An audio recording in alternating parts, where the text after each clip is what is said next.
वो तथाकथित शांति नोबेल शांति पुरस्कार विजेता जो अशांति का साम्राज्य चला रहे हैं, नृशंस हत्याएं करवा रहे हैं और मूक दर्शक बने हुए हैं। दुनिया के दादा छोटी छोटी बातों को लेकर के तो एयर स्ट्राइक कर देते हैं, लेकिन यहां जब हिंदुओं की नृशंस हत्याएं होती हैं तो पूरी तरह से चुप्पी साध जाते हैं।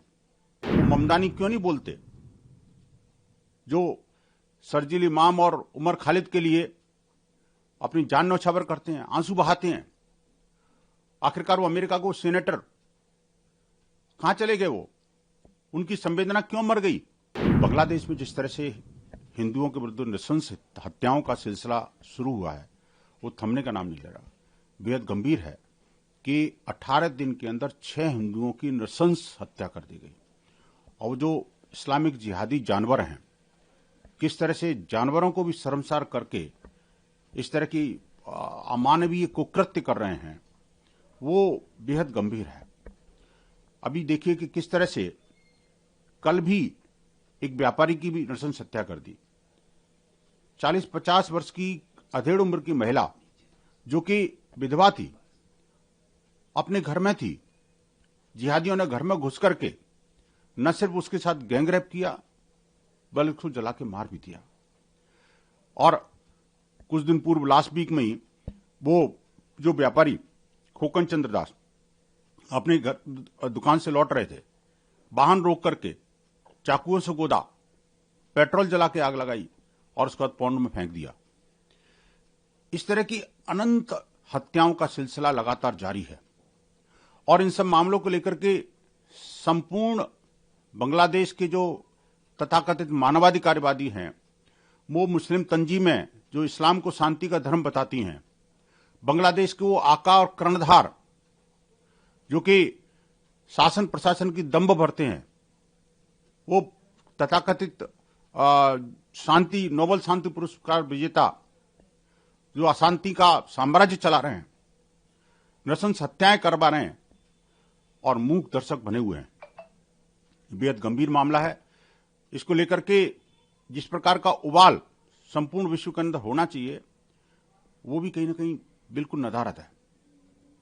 दुनिया के दादा छोटी छोटी बातों को लेकर के तो एयर स्ट्राइक कर देते हैं, लेकिन यहां जब हिंदुओं की नृशंस हत्याएं होती हैं तो पूरी तरह से चुप्पी साध जाते हैं।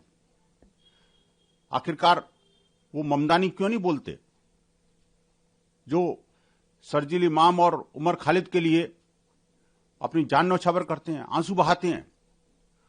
आखिरकार वो अमेरिका को सेनेटर कहां चले गए? वो उनकी संवेदना क्यों मर गई? आखिरकार जितने भी बांग्लादेश के बाहर भी जो इस्लामिक तंजीमें हैं, भारत की तंजीमों की बात करो, इतने बड़े बड़े मुसलमानों के संगठन हैं, लेकिन किसी के मुंह में से एक शब्द नहीं निकला कि इस्लाम सम्मत नहीं है ये। और ऊपर से कहते हैं इस्लाम शांति का धर्म है।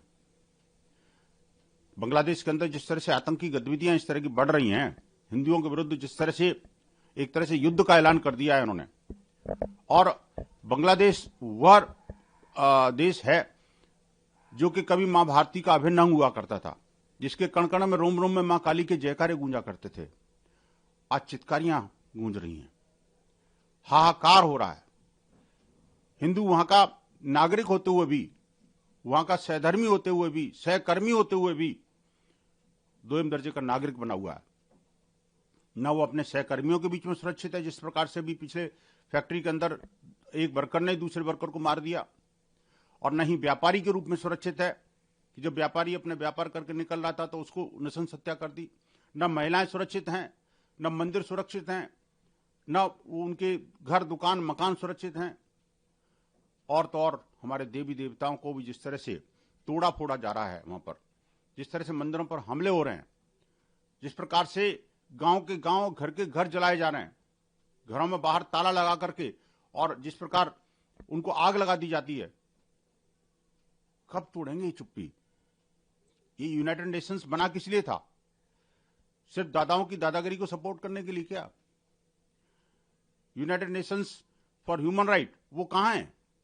किस बिल में घुस गया? क्या हिंदुओं की ह्यूमन राइट उनको ह्यूमन राइट नजर नहीं आते क्या? क्यों?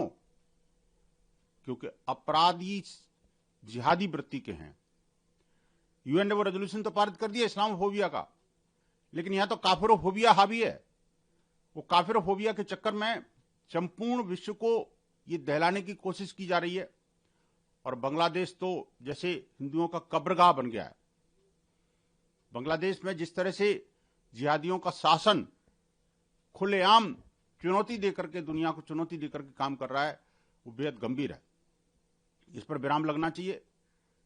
और मैं कहूंगा जितनी भी अड़ोस पड़ोस की सरकार हैं उनको भी इस बारे में गंभीरता से प्रयास करना चाहिए। ये हिंदुओं के साथ जो अन्याय हो रहा है, दुराचार, पापाचार और अत्याचार हो रहे हैं, उस पर पूर्ण विराम लगाया जाना बहुत जरूरी है। ये अब सहन करने की सीमा से बाहर हो रहा है।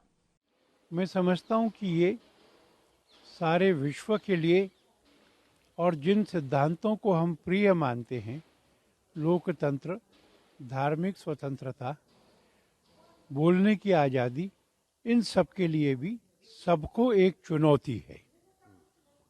अभी जब दीपू की हत्या हुई थी तो आरोप था कि उसने इस्लाम की तौहीन की है, और वो तौहीन ये थी कि उसने इस्लाम को बाकी धर्मों के बराबर बताया था, सब धर्मों को समान कहा था।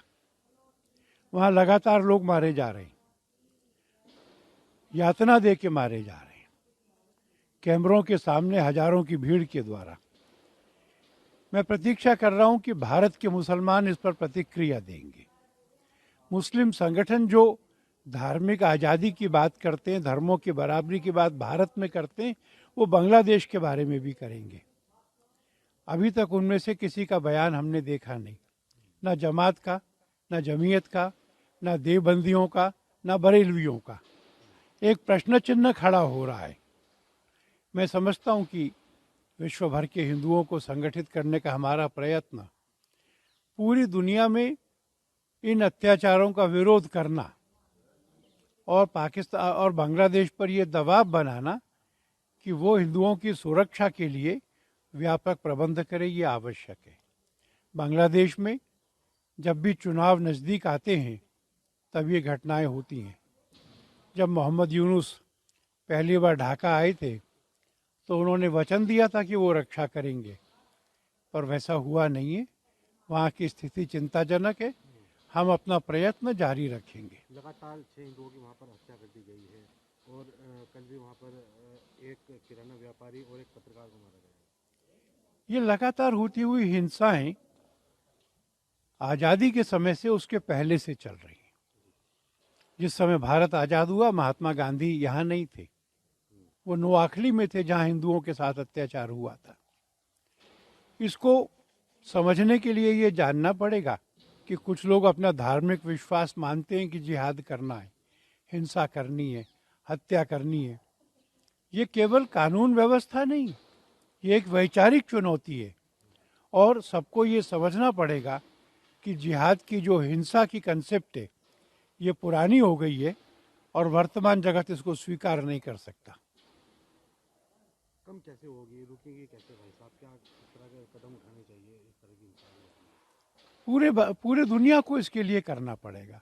यूएनओ को, यूएनएचआरसी को और बाकी लोगों को भी इसके लिए प्रयत्न करना पड़ेगा। हमने उन संगठनों को भी कहा है दुनिया भर के जो बांग्लादेश को मदद करते हैं, आर्थिक मदद करते हैं, कि ये बात बांग्लादेश को बताएं कि इस तरह का अगर होगा तो उनकी एड पर भी असर पड़ सकता है।